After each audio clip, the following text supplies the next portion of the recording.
In this video, I'm going to show you how to change the language in the ElevenLabs website quickly and easily.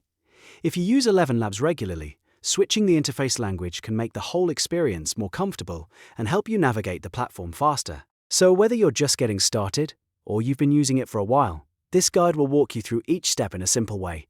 And if this tutorial helps you out, make sure to hit the like button and subscribe for more helpful software tutorials just like this. Alright, let's get into it. First, open the ElevenLabs website and sign into your account if you're not already logged in. Once you're inside the dashboard, look for your profile icon. Depending on your screen layout, you'll usually find it in the bottom left corner or the top right corner of the screen. Go ahead and click on that profile icon to open the menu. From the menu, select Settings. This is where ElevenLabs keeps most of the account and interface options, including language preferences. After the Settings page opens, scroll down until you find the Application Language section. This is the setting that controls the language used across the ElevenLabs website interface. Once you locate it, click the drop-down menu. You'll now see a list of available languages. Take your time and choose the one you prefer.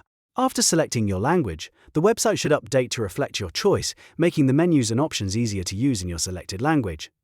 If it doesn't update right away, give the page a quick refresh just to make sure the new setting is applied properly. And that's it. You've successfully changed the language in the ElevenLabs website. It only takes a few clicks once you know where to look, and now your dashboard should feel much more personalized and easier to navigate. If this video helped, please hit like, subscribe, and turn on notifications so you don't miss more simple step-by-step tutorials like this one.